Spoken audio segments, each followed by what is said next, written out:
Hey, David here, and I've got to tell you something.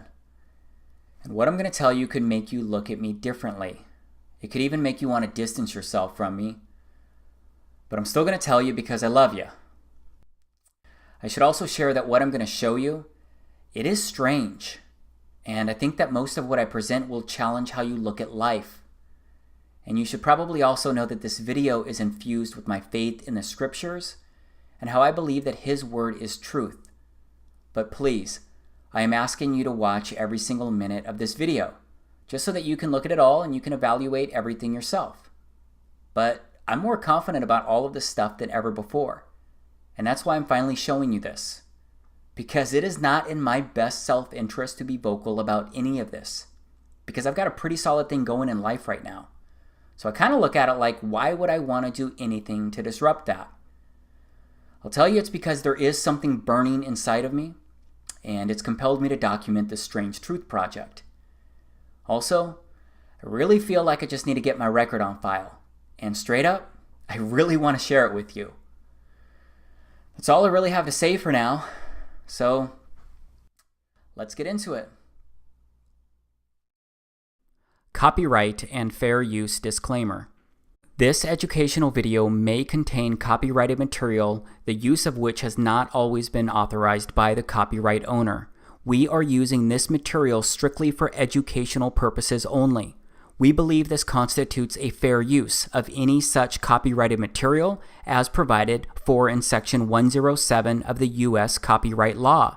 In accordance with Title 17 U.S.C. Section 107, the material used in this video is distributed without profit. The views expressed in this video are solely the views of the creator of this video teaching and not to reflect on the copyrighted material directly. Hashtag Team Yahawashai.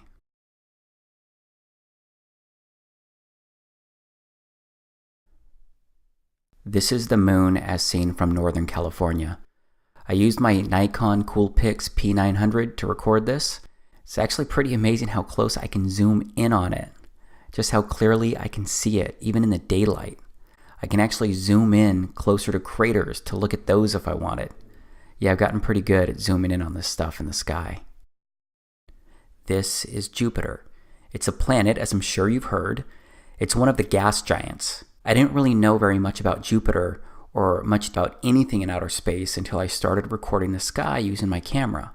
But you can see this here. Jupiter looks really cool. It seems to have waves running through it. There's a flickering within it, and it looks a lot like a glowing light. This is Venus. Venus is the second planet from the sun. It's the second brightest natural object in the night sky after the moon. If you didn't know, Venus is a terrestrial planet, and it's sometimes called Earth's sister planet or twin because of their similar size, similar mass, similar proximity to the sun. Here's Venus slowed down a bit. Venus seems to have waves running through it too. Venus isn't the only object in the sky that does this though. So let's look at a few stars. This is Vega. It's the fifth brightest star in the night sky, and it's the second brightest star in the northern hemisphere, which is where I'm at in the United States. But just look at it. There are some really unique colors in there. It also looks like it's pulsing and waving and moving around inside of it. It also has these ring-looking things going around inside of it from its center to the edges. And just like Venus, Vega has some kind of dot right in the middle of it. But let's look at another star. So this is Arcturus. Arcturus looks like a disco ball with so many amazing colors flashing inside of it. Arcturus is the fourth brightest star in the sky and the brightest star in the northern celestial hemisphere. It's straight up amazing and beautiful. This is Polaris. It's also called the North Pole Star, which is also in the northern hemisphere. Notice how this star doesn't move across the frame of my camera.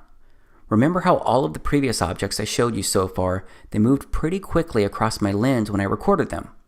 Well, as you may know, Polaris doesn't move more than a degree, and all of the circumpolar stars in the northern hemisphere rotate around Polaris.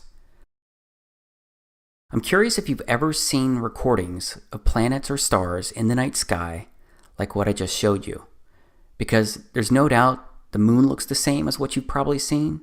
But when it comes to planets and stars, I bet that you've primarily seen images like these. I think it's odd how different these online images look versus what I actually recorded and what I actually observed with my camera. I just wish that some of the normal observations came up at the top of some of the online searches I do. I found a lot of things odd and kind of strange and surprising recently, and that didn't start happening until this year, 2017, because I actually started looking up. I started looking at the daytime sky, started looking at the clouds and how different they can be from one day to the next. I looked at planes flying across the blue sky. I looked at the sun behind the clouds. I looked at the clouds floating across the sky, and I started paying attention to the moon in the daytime, in the nighttime. I started looking at the moon's different phases, its different colors. This is a waxing crescent moon. This is a full moon. And like I mentioned earlier, I bought a unique camera to record all of this. It's the Nikon Coolpix P900. I bought it to personally study all of these things as I looked up and took some interest in the sky. And my interest in the sky and my studies, they led me to look into the missions in outer space. First, I looked into the Apollo missions to the moon. Then I wondered why we hadn't been back to the moon in 45 years. I wondered why even now we didn't at least have a fleet of rovers scouring every inch of the moon, including its other side that we didn't even land on. But apparently there's a competition to get rovers on the moon. But I mean, we have a rover on Mars.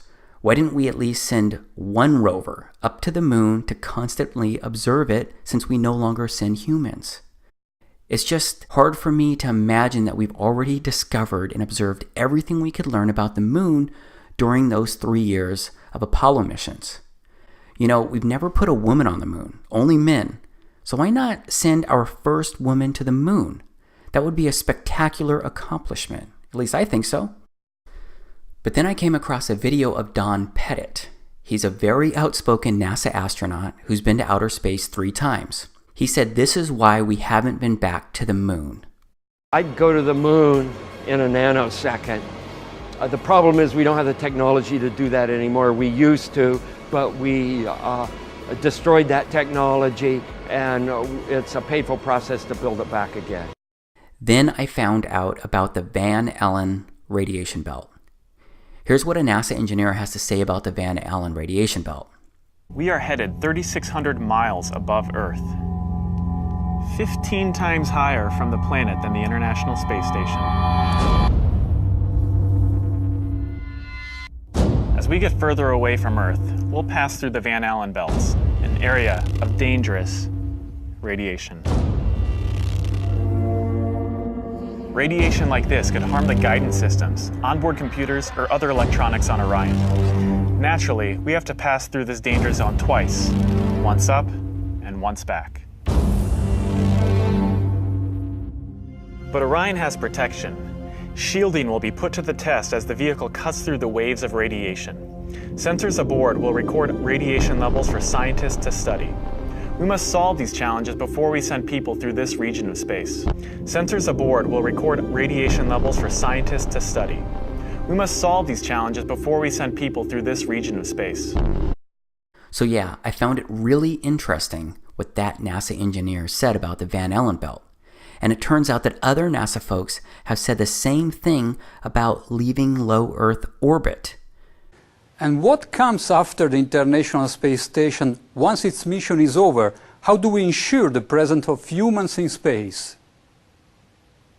Well, that's a great question. The plan that NASA has is to build a rocket called SLS, which is a heavy lift rocket. It's something that is much bigger than what we have today, and it will be able to launch the Orion capsule with humans on board, as well as landers or other components to destinations beyond Earth orbit. Right now, we only can fly in Earth orbit. That's the farthest that we can go. And this new system that we're building is going to allow us to go beyond and hopefully take humans into the solar system to explore. So the moon, Mars, asteroids, there's a lot of destinations that we could go to, and we're building these building block components in order to allow us to do that eventually.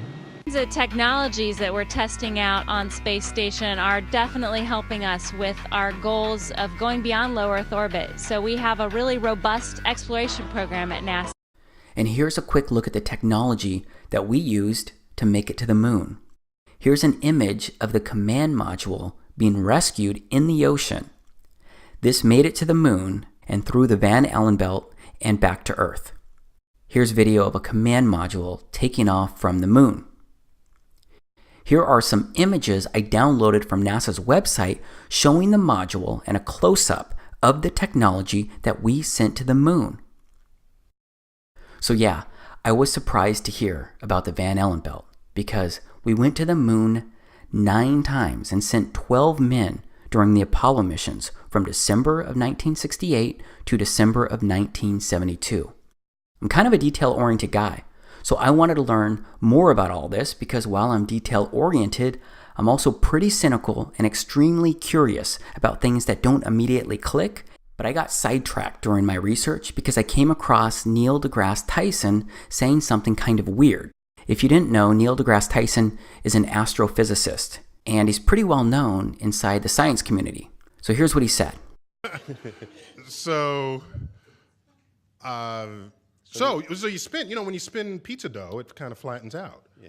Gets wider in the middle. And so Earth, throughout its life, even when it formed, it was spinning. And it got a little wider at the equator than it does at the poles. So it's not actually a sphere. It's oblate. And officially it's an oblate spheroid. That's what we call it.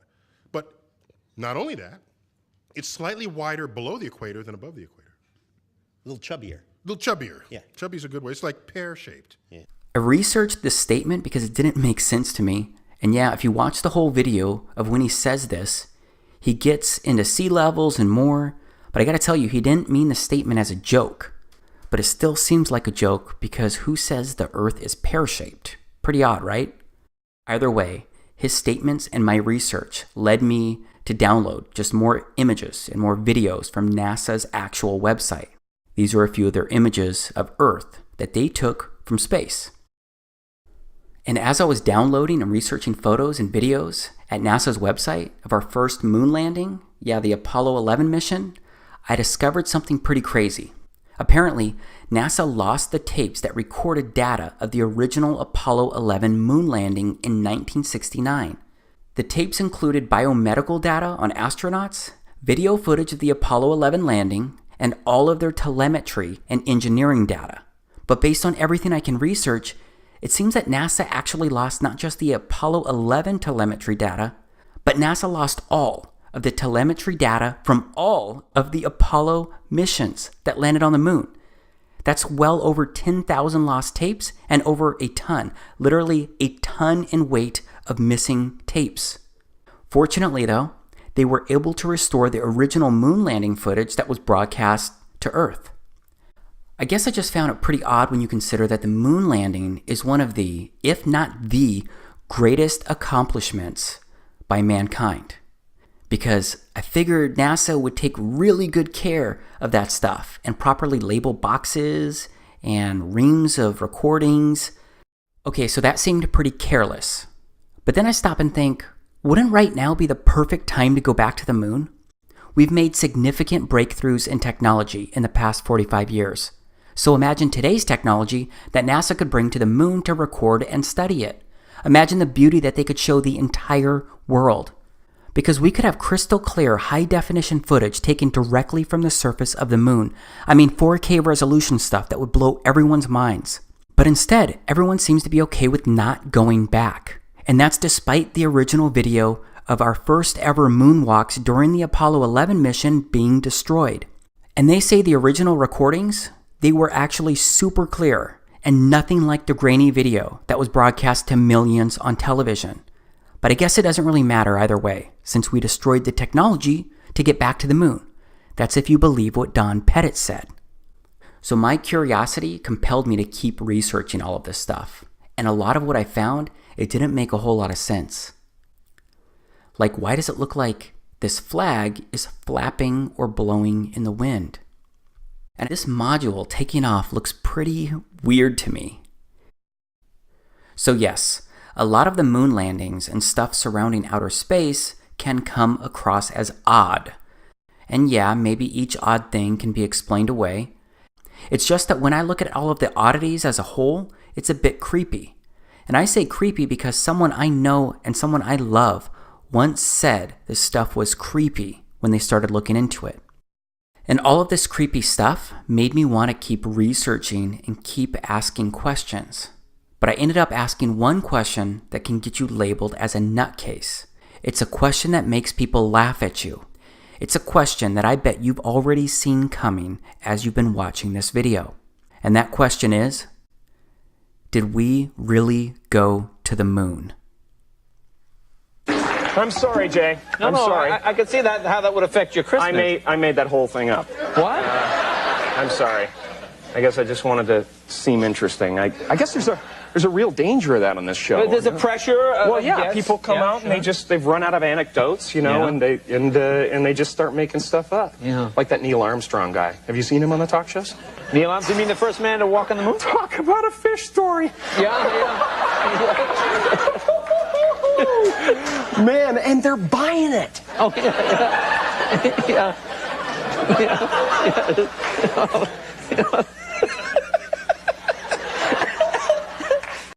Yep, we all know that people get labeled crazy or get called conspiracy theorists for questioning the Apollo missions or if we ever went to the moon. But please stay with me here, okay?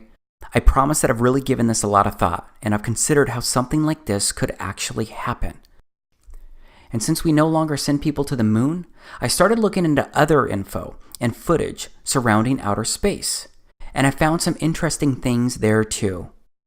This is Gemini 4 that was completed in June of 1965. That was well before the Apollo 11 mission.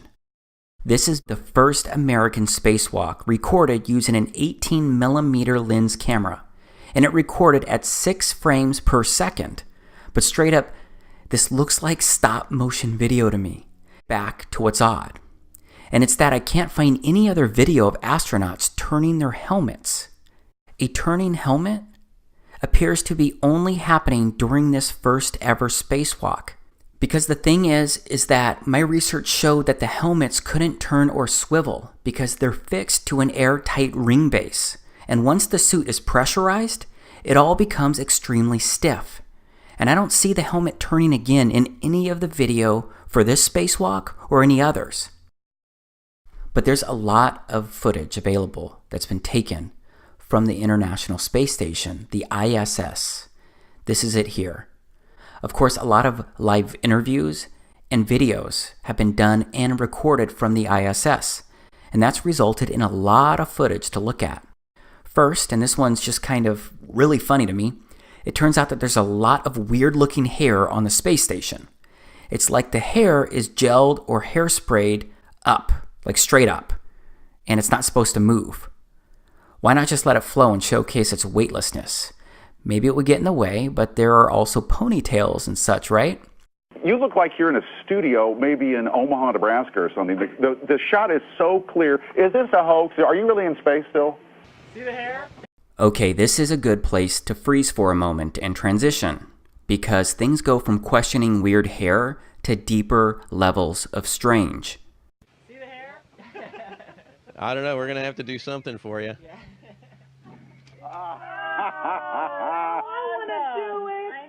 Oh, yeah, I can do that. Watch this. It looks like this guy is grabbing a wire attached to the guy next to him.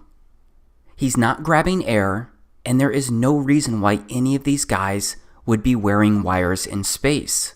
Someone I know wondered that when I showed them this video. Believe me, you're going to be just like the person I talked to, because you will look for answers. You will look for ways to rationalize these things that I show you. Just understand I've asked the same questions. Why, how, and what am I really seeing? This guy with the red shirt looks like his shirt is being pulled by a wire. There are lots of these instances out there that you can research, but it's not exclusive to the ISS. It also happened on the moon itself, and I'll show you that in a moment.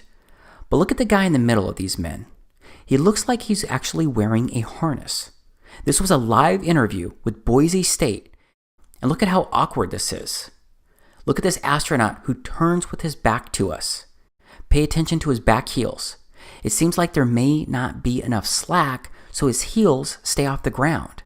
Okay, maybe that's hard for you to believe or see, but look at this awkwardness. This astronaut looks like he's being yanked up by a cable. So how does he get up like this on his own? I mean, the other astronaut did not pull him, but it looks like he was lifted by some external force outside of him, and it's not the guy next to him. Straight up, it appears that these astronauts are attached to cables or some kind of harnesses at times, because it pulls the astronauts in unnatural ways. It even prevents them from falling all the way down. Sometimes they look like puppets on strings due to the way that they're being pulled or moved along. But how else could they be doing this? Well, it could be more special effects and likely something called augmented reality and or green screens. And this is what it looks like. This is an actual video that NASA did. They meant to do this. This is an example of augmented reality. And then there are chroma key screens. So outside of green screens, there are also blue screens.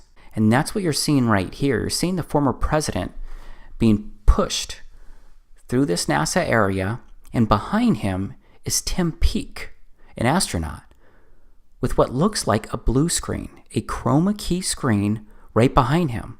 And do you see the green ball?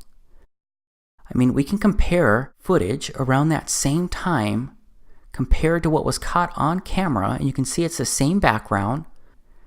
It looks like the same deal.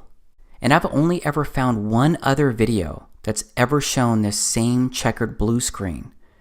This is that one other video that I'm showing you right here. But how coincidental is it that they use this blue checkered background, which is extremely similar to ORAD virtual set technology? I mean, this is the kind of stuff you can do on a budget right here, this video. Now here's something else from the ISS. Look at this card floating. This is directly from NASA's YouTube channel. This card, it just doesn't look real. Is there an air conditioner on up there? I mean, look at it. It looks like they're doing everything they can not to laugh.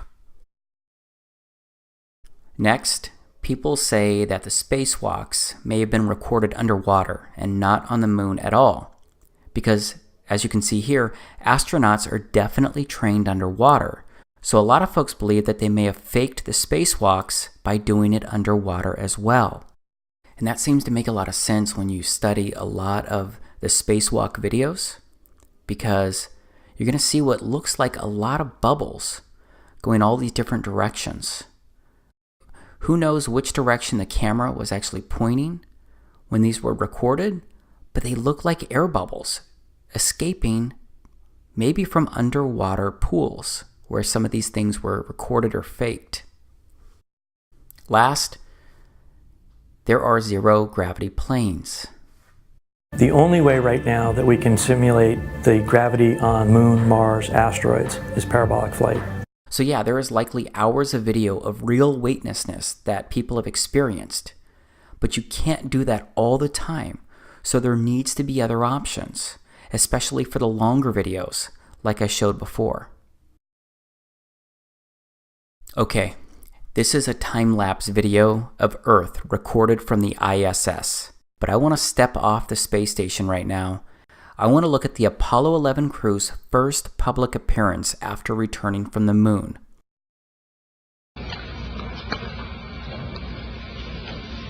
It was our pleasure to have participated in one great adventure. It's an adventure that took place not just in the month of July, but rather one that took place in the last decade. We all here and the people listening in today had the opportunity to share that adventure over its developing and unfolding in the past months and years. It's our privilege today to share with you some of the details of that final month of July that was certainly the highlight for the three of us of that decade. So a lot of people question that video and the emotions that they showed at this press conference, especially Neil Armstrong, who was in the middle. But yeah, it looks like maybe they were impacted by being on the moon. That could be a significant moment. Just as a heads up, this news conference occurred on September 16th, 1969, and these astronauts returned to Earth on July 24th, 1969. So yeah, it's less than 2 months for them to get their bearings, but it turns out that they did forget a lot in that short time frame. When you looked up at the sky, could you actually see the stars and the solar corona in spite of the glare? We were never able to see stars from the lunar surface or on the daylight side of the moon by eye without looking through the optics. I don't recall during the period of time that we were photographing the solar corona what stars we could see. I can't imagine that he was debriefed and that kind of question wasn't asked. What he saw, what he felt, what he experienced while on the moon. And now listen to Mike Collins, who was sitting to the left of Neil Armstrong. I don't remember seeing any. Neil, you were a little bit concerned, you said about... So now Mike doesn't remember seeing any stars either. We have to remember that the reporter asked about them looking up at the sky and if they could see the stars based on the circumstances. So Mike Collins' answer has got to apply to his experience in the command module itself because he didn't walk on the moon or go down to its surface. But let's look again at Neil's response to what Mike said. I don't remember seeing any. Neil, you were a little bit concerned, you said about... Notice his body language, and it looks like Neil even whispers something under his breath to Mike. Was he telling him to simply shut up? I don't know, but the interaction looks really odd to me. All right, here is another interview with Neil Armstrong. And right after I show you this quick piece, I'll immediately share a few more statements made by other astronauts who shared what they could or couldn't see while in outer space. Mr. Armstrong, I do realize that when you were on the moon, you had very little time for gazing upwards. But could you tell us something about what the sky actually looks like from the moon, the sun, the earth, the stars, if any, and so on? The sky is a deep black when viewed from the moon, as it is when viewed from cislunar space, the space between the Earth and the moon. The Earth is the only visible object other than the sun that can be seen, although there have been some reports of seeing planets. I myself did not see planets from the surface, but I suspect they might be visible. From Mark Cameron. This is from Mark Cameron. Whilst in space, have you ever looked away from Earth into the black void? Yeah. All because the you time. can see. Because you can see the stars. Oh yeah. You know, and pretty much all the time you can see the stars. The sky is a deep black when viewed from the moon, as it is when viewed from cislunar space, the space between the Earth and the moon. Space, and you're on the sun side of the orbit. The sunlight washes out all the starlight, so you can't see any stars, just like here on Earth. There's all the stars there, and the cool thing is about it, you can see it during the day. Yeah, you can, and there's more than stars. You can see planets. You can see moons. You see the gas Magellan clouds of the you Milky Way see galaxy. the Magellan. Pretty much all the time you can see the stars. Then when you look out into deep space away from the sun, it's the darkest black you can imagine. So this black space you're looking at on your screen right now could or couldn't be what you see when viewing outer space from outer space. I guess you have to go to outer space or walk on the moon to confirm this truth for yourself. But I'm going to stay focused on the objects in outer space because I want to ask why the images of stars and planets taken by satellites in space look so different to what I actually observe with my camera. Here's Venus again, as seen through my Nikon P900. Here's Arcturus again. Here's Vega again. Here's another star, Antares. It looks pretty cool too. I showed you my online research earlier, except I can't find any video of these amazing stars or planets that were taken by NASA. Now we're looking at NASA's website. From 1 million miles away, NASA camera shows moon crossing face of Earth. It says a NASA camera aboard the Deep Space Climate Observatory Discover captured a unique view of the moon as it moved in front of the sunlit side of the Earth last month. The series of test images shows the fully illuminated dark side of the moon that is never visible from Earth. The images were captured by NASA's Earth Polychromatic Imaging Camera, EPIC, a 4-megapixel CCD camera and telescope on the Discover satellite orbiting 1 million miles from Earth. First off, that looks very similar to the same side of the moon that I look at. Be interested to know if it's identical. But here below it says this animation features actual satellite images of the far side of the moon, illuminated by the sun, as it crosses between the Discover spacecraft's Earth Polychromatic Imaging Camera EPIC and telescope. This is supposed to be the moon passing the Earth from 1 million miles away. So yes, at the same time, I'm criticizing and thinking that their video, their animation doesn't even look real, but I'm also still wondering why we just don't have more videos by NASA of outer space itself. But there are some recordings out there. There's the Cassini spacecraft out there near Saturn that recently plunged into Saturn. And then there is the Juno spacecraft observing Jupiter. But I'm sorry, all of these look like CGI images to me. They just don't look real. So these spacecraft are satellites, right? What about satellites in general? I looked up satellites online, and the satellites are all CGI or fake-looking images when I search them. That doesn't prove anything, but it's another place where primarily CGI images are found when you start researching this kind of stuff. And I do think there's a lot more CGI out there because there's more stuff that just doesn't seem right when you start looking into it. Like the SpaceX missions. These are landings recorded by SpaceX and published by them. This is CRS-6.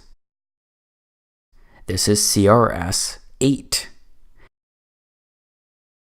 This is CRS-10.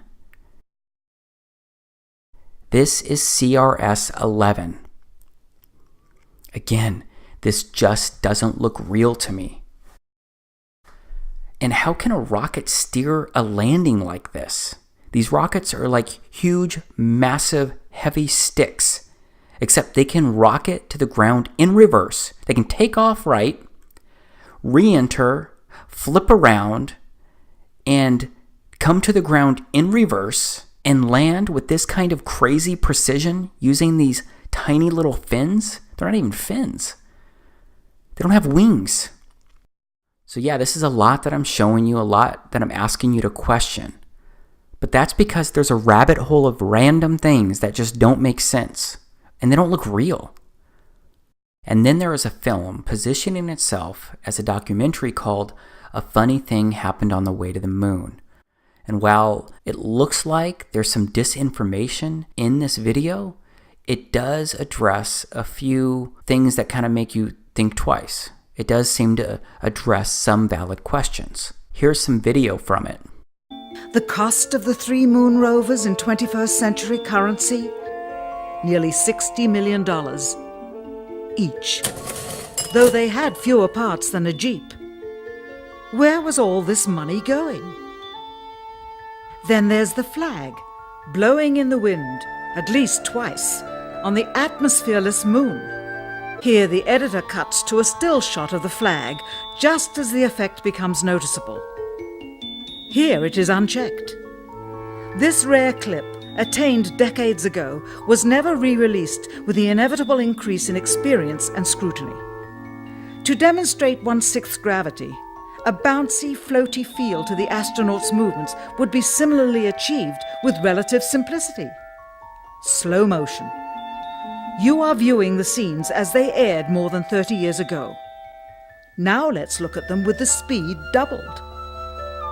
It becomes discernible that they are, in fact, in Earth's gravity, and are no more leaving the ground than they would on Earth. It is clear from these rarely seen color television pictures that the crew of Apollo 11 brought a high-resolution color video camera with them on their mission. Yet the only pictures broadcast live from the moon's surface were these from a low-definition black and white camera.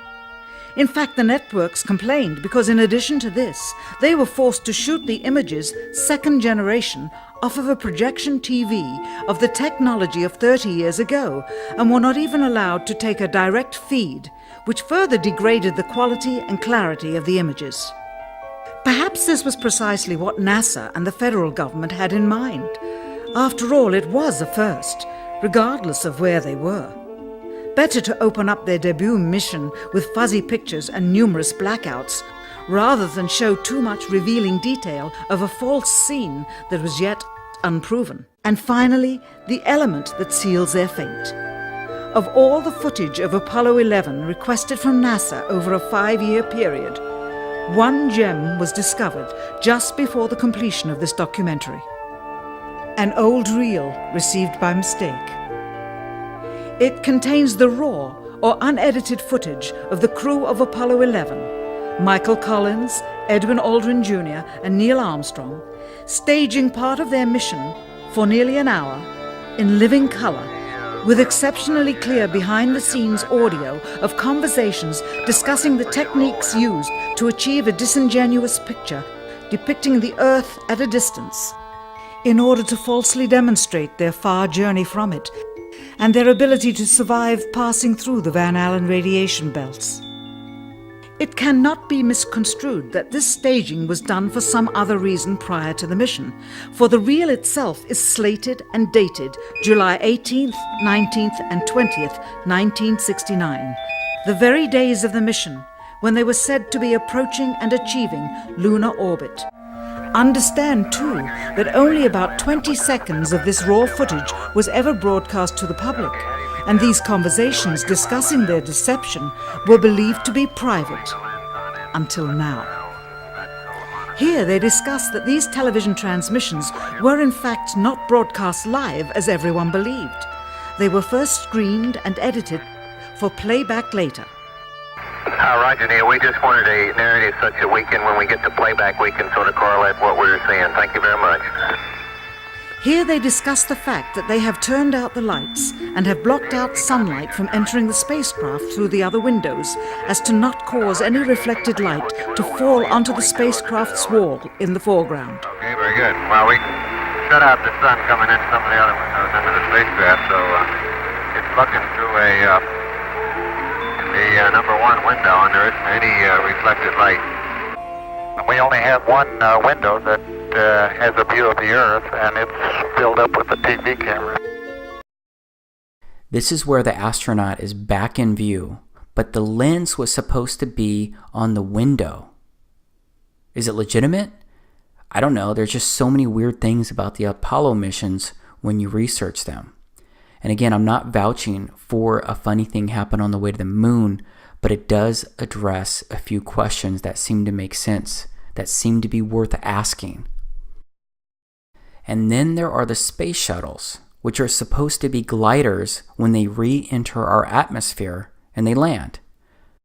So space shuttles don't have the appearance of what you would think is a glider, and they make what appears to be lots of crazy loud jet propulsion noises when landing on runways, just like regular jets do when they're landing.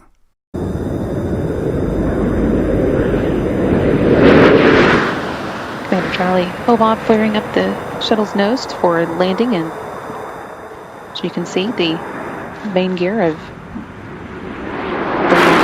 in place. And since we're talking about jet propulsion, let's go back to the moon for a moment, because some have pointed out how there's no crater underneath the lunar module landing. The jet propulsion would have likely created a crater, or at least some type of big marking from its landing. There isn't any dust anywhere though, not even on the legs or feet of the module. I would think that some kind of dust or rocks should have been blown around from the lunar module landing on the moon. Keep in mind that the module had a 10,000-pound thrust engine, except it seems to have left no disturbance underneath it. Also, Neil Armstrong is sitting on top of that engine when it's initially landing on the moon, but he's heard clear as day when they're landing. 60 seconds. Lights on. Forward. Forward. 40 feet down, 2.5. Picking up some dust. Great shadow. 4 forward, drifting to the right a little. 30 seconds. Forward. Contact light. Okay, engine stop. We copy you down, Eagle. Listen, Tranquility Base here. The Eagle has landed. There just seems to be so many questionable circumstances involving NASA. And yeah, this next one, I'm talking about the Space Shuttle Challenger of 1986 that exploded soon after takeoff. And please know that I'm taking this one carefully but seriously, because this one involves life and death. I just believe there are enough intriguing questions about the crew members on that exploding ship to touch on it here. Because 6 of the 7 crew members are considered alive by many people today, because there are 6 people living in the United States who closely resemble 6 original crew members from Challenger. The Challenger's commander was Francis Richard Scobie. Today there's a Richard Scobie who is CEO of a Chicago marketing company.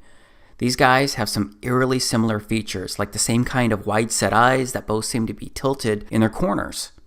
The pilot was Michael J. Smith, and there's another Michael J. Smith living today, a professor, and they seem to look the same. Same smiles, it looks like the same teeth inside those smiles, both have blue eyes, and more. One of the mission specialists was Ronald McNair. It turns out that he has a brother named Carl, who's living today, and they look like they could be twin brothers. Another mission specialist was Ellison Onizuka.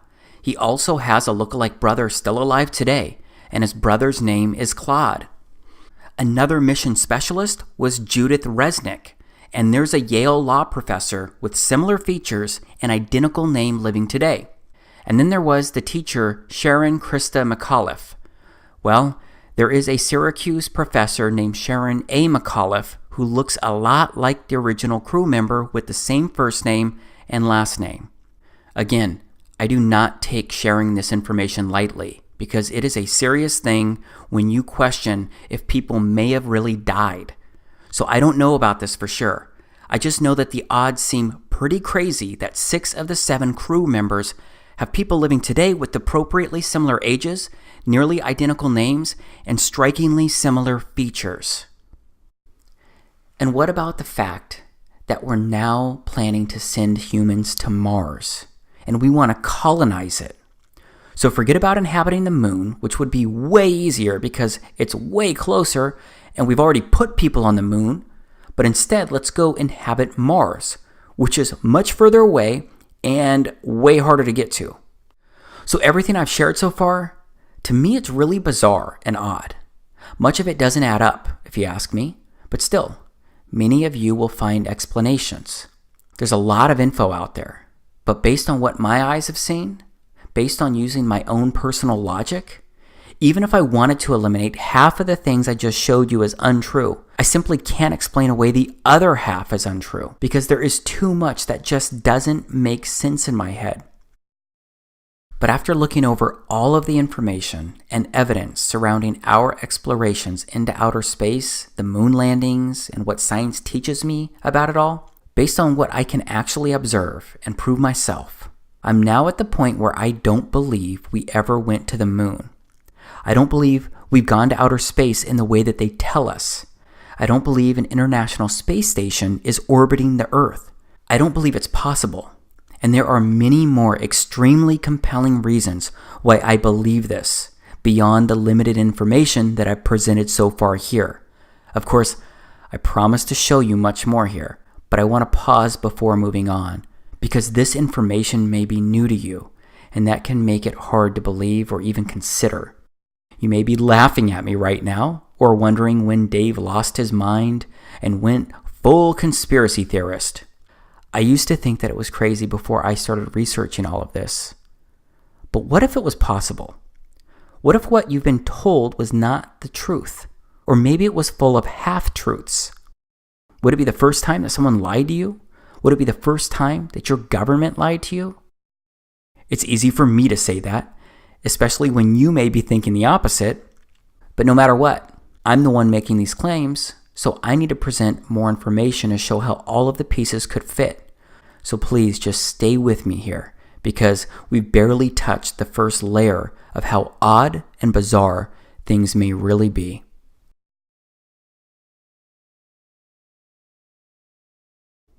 Okay, Earth is what we're going to get into right now.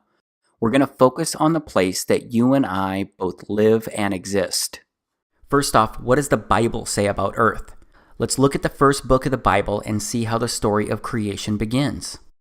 In the beginning, Elohim created the heaven and the earth was without form and void, and darkness was upon the face of the deep, and the Spirit of Elohim moved upon the face of the waters. So that said, Earth came into existence on the first day of creation, except the God of the Bible withheld the creation of the sun, moon, and stars until the fourth day, which is revealed inside Genesis chapter 1, verses 1 through 14. So the way that I read that is that Earth is unique, and it holds center stage inside God's creation. But whether you are a Christian or not, isn't it at least possible that Earth could be the center and heart of everything? But whether you believe that Earth is the heart or not, it turns out that it's really hard to get good photos of Earth. And obviously, we have to go to outer space to get photos of Earth itself. This is an article at the White House, A New Blue Marble, July 20th, 2015. NASA releases its new blue marble photo, first such photo since 1972. No one on this planet had ever seen a whole picture of the Earth until 1972. And you can see it's also at medium, and that's where I'm going to go to now to look at that because it has a cleaner layout. You can see it's the same deal by Scott Kelly, NASA astronaut. No one on this planet had ever seen a whole picture of the Earth until 1972. Then you get the blue marble. This is a photo of it. It was the first full photo of Earth taken on December 7th, 1972, and that was the Apollo 17 spacecraft that took that. You got another photo here.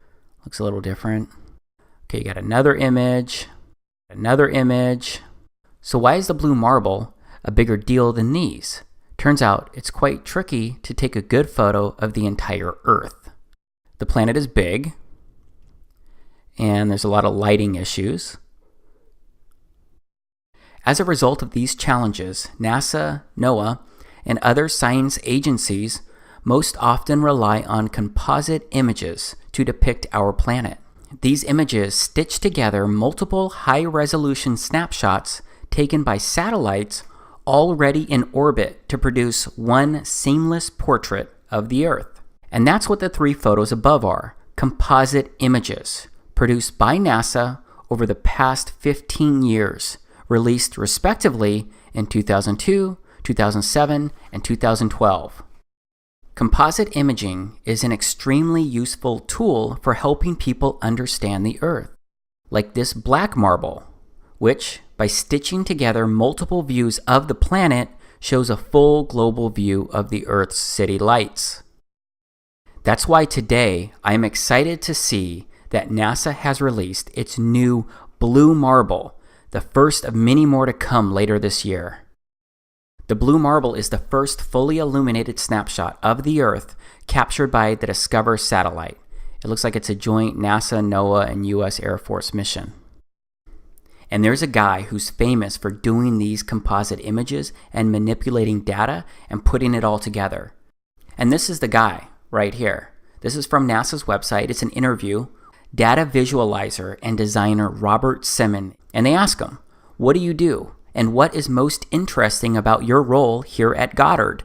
How do you help support Goddard's mission? And he says, my role is to make imagery from Earth sciences data. I turn data into pictures. I look for new interesting events that NASA satellites have seen or that are hidden in the latest data to find anything interesting that shows off NASA's unique capabilities. Finding things is the fun part. I rely on engineers and scientists to produce the data. Okay, they ask him, what is the coolest thing you've ever done as part of your job at Goddard? And he says, the last time anyone took a photograph from above low Earth orbit that showed an entire hemisphere one side of a globe, was in 1972 during Apollo 17. He also says by 2002, we finally had enough data to make a snapshot of the entire Earth. So we did. The hard part was creating a flat map of the Earth's surface with 4 months of satellite data. Rito Stockley, now at the Swiss Federal Office of Meteorology and Climatology, did much of this work. Then we wrapped the flat map around a ball. My part was integrating the surface, clouds, and oceans to match people's expectations of how Earth looks from space. That became the famous blue marble. Okay, I know I already touched on this earlier, but I just keep wondering. Why doesn't NASA just deploy a rover to the moon, equipped with a camera at least comparable to my Nikon P900? Then they would have it on the moon's surface all the time, because they could take continuous images of the entire Earth throughout the different seasons and months. They could zoom in on continents and islands, and maybe even more, like I do of the moon from here on Earth. Wouldn't you get good and accurate images with that approach? Wouldn't that make sense? But instead, they have a data visualizer / designer who compiles all of the different data, and then that data gets stitched together by that person. But let's just step back again. And I'd like to review the Science 101, some of the basics surrounding the Earth, the Sun, and the solar system. I'm talking about the basic info that we're all taught about Earth, the Sun, and the solar system, and how they all move and work. First, the Earth rotates eastward around an invisible line known as its axis. And I've actually got some video of the Earth spinning provided by NASA. This is an official video by NASA of the Earth spinning. It was captured over a 25-hour period. It is really, really hard to see any of the continents in this video. I guess it was just too cloudy for those 25 hours. Okay, now I'm looking at live science. How fast does Earth move? As passengers on Earth, we are all carried around the sun at a mean velocity of 66,600 miles per hour. Add that dizzying notion to the fact that we are spinning at the equator at a 1,000 miles per hour clip, an action that causes the planet to bulge outward. Of course, these velocities are relative to the sun and to the poles, respectively. Okay, how fast is Earth moving? Let's look at that again. As an Earthling, it's easy to believe that we're standing still. After all, we don't feel any movement in our surroundings. But when you look at the sky, you see evidence that we are moving. Okay, how fast are we spinning? I just went through this, but it's interesting to see another source, and it talks about depending on where you're located, right? Sun and galaxy move too. To blow your mind even more, the sun has an orbit of its own in the Milky Way. The sun is about 25,000 light years from the center of the galaxy, and the Milky Way is thought to be about 100,000 light years across. We are thought to be about halfway out from the center, according to Stanford University. The sun and the solar system appear to be moving at 200 kilometers per second, or at an average speed of over 500,000 miles per hour. The Milky Way too moves in space relative to the other galaxies. In about 4 billion years, the Milky Way will collide with its nearest neighbor, the Andromeda Galaxy. Everything in the universe is therefore in motion. Now let's go back to the Live Science article. How fast does Earth move? Let's touch on the velocities and why we don't feel them. The reason we don't feel the rush is the same we aren't pinned to our seats while in an airplane moving at a constant speed. Velocity can only be measured with reference to another object moving at a different velocity, and we cannot feel velocity while in a constant frame of reference. This is why it might be news to you that our entire solar system is whizzing around the center of our galaxy at a fairly inconceivable, it's over 500,000 miles per hour. The galaxy is also moving with respect to other galaxies in the universe. And for all we know, the whole universe is moving, but now we're getting into great unknowns. Okay, so I just went over a lot of numbers, but it's all basic stuff. But that's pretty fast, right? I do think that it's kind of odd that we don't feel any of that spinning or rotation. I think these speeds are mind-blowing when you try and wrap your head around them or even imagine them. Here's a snapshot of someone's visual representation of what the solar system is doing according to the science and the speeds that I just shared. I think it's pretty wild when you just stop and look at this and think about it, because we're just flying through space. We're just a big rock moving around with other big objects. I do find it interesting that we're taught all of this as fact, except there are a lot of great unknowns. And all we have are primarily CGI videos and composite images to look at and review. And if you aren't picking up what I'm putting down, then let me be really blunt here. I don't believe this visual representation is accurate. I believe something else could be true. And it's all based on the foundation that we never went to the moon. It's all based on the belief that we have not explored outer space. Because I do not think outer space exists as we've been taught. As a result, I believe something else when it comes to Earth, this place that we live on. And now it's time for me to share what I believe. It's something that may compel you to give me a hat made out of tinfoil. This may also compel you to laugh at me again, maybe even more than when I shared my belief that we've never been to the moon. My statement may compel you to shut off this video right now, but please, I am asking you to just keep watching until the end of it. And yes, I recognize that this is going to sound very out there when you hear me say it. You're going to ask a lot of questions immediately. You're going to wonder what my claim would look like if it was true or even possible. But if you know me, you know that I am an over-researcher. You know that I'm the kind of guy who needs to understand how all of the pieces fit. So please, just know that I will begin to help make sense of it all and share lots of information immediately after I make my statement, or better yet, after I pose my question. Okay, here is my question. What if the Earth was flat? No, I am not kidding. Most people imagine something like this when they hear flat Earth. But my research shows it's nothing like this here, because there's no edge that people can fall off. It doesn't really look different than anywhere you've ever visited on the Earth.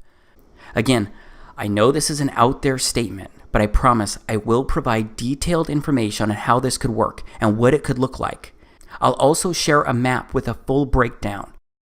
But before I go there, I need to go over some really important reasons why the spinning globe Earth model that we've been taught has issues.